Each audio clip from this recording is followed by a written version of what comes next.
Hello guys, ಇದು ಏನಕ್ಕೆ ಇಷ್ಟೊಂದು ಕೂಗ್ತಿದೆ ಅಂದರೆ ನಮ್ಮ ಮನೆ ಸುತ್ತಮುತ್ತ ಗಿಡಗಳಿದೆ. ಆ ಗಿಡಗಳ ಹತ್ರ ಗಿಣಿ ಓಡಾಡುತ್ತೆ.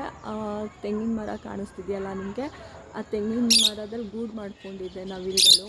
ಆ ನವಿಲು ಶಬ್ದ ಬಂದಾಗ ಇವಳು ಸಿಕ್ಕಾಪಟ್ಟೆ ಶಬ್ದ ಮಾಡ್ತಾಳೆ. ಯಾಕಂದರೆ ಫ್ರೀಡಮ್ ಬೇಕು ಇದಕ್ಕೆ, ನನಗೂ ಬಿಡಿ ಅಂತ ಹೇಳಿ ಎಲ್ಲಿಂದ ಓಡಿಸ್ಬೋದು ಅಂತ ಸುತ್ತಮುತ್ತ ಜಾಗ ನೋಡ್ತಿದ್ದಾಳೆ, ಹುಡುಕ್ತಿದ್ದಾಳೆ ಹೋಗೋಕ್ಕೆ.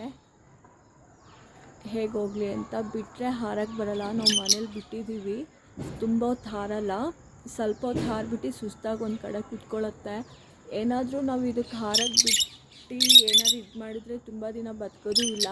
ಯಾಕಂದರೆ ಇದಕ್ಕೆ ಹೇಗೆ ಸೇವ್ ಮಾಡಬೇಕು, ಹೇಗೆ ಬದುಕಬೇಕು ಅಂತ ಗೊತ್ತಿಲ್ಲ. ಯಾಕಂದರೆ ಇದು ನಾವು ತೊಗೊಂಬಂದಿರೋ ಜಾಗದಿಂದ ಅದು ಒಳಗೆ ಇದ್ದು ಅಂದರೆ ಈ ಗೂಡೊಳಗೆ ಇದ್ದು ಬೆಳೆದಿರೋದು.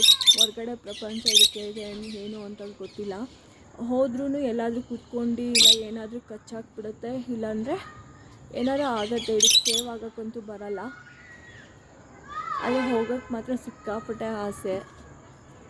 ಆಚೆ ಬಿಟ್ಟರೆ ಸಾಕು ಹೋಗಬೇಕು ಅಂತ ಅನ್ನತ್ತೆ. ಅಂದರೆ ಇಲ್ಲಿನ ಶಬ್ದ ಬಂದರೆ ಸಾಕು ಹೇಗೆ ಹೋಗಲಿ ಅಂತ ಹುಡುಕ್ತಾ ಇರುತ್ತೆ. ನನಗೂ ಅದು ನೋಡಿದಾಗ ಬೇಜಾರಾಗುತ್ತೆ, ಹೌದಲ್ವಾ, ನಾವು ಈ ಥರ ಇಡಬಾರ್ದು ಅಂತ. ಆದರೆ ಇದಕ್ಕೆ ನಿಜವಾಗ್ಲೂ ನಾನು ಬಿಟ್ಟರೆ ಹೇಗೆ ಬದುಕಬೇಕು ಅಂತ ಬರಲ್ಲ. ಅದಕ್ಕೆ ಇದಕ್ಕೆ ಇನ್ನೊಂದು ಜೊತೆ ನಾನು ತೊಗೊಂಬಂದುಬಿಡ್ತೀನಿ. ಆವಾಗ ಹೇಗಿರುತ್ತೆ ಜೊತೇಲಿ ನೋಡೋಣ.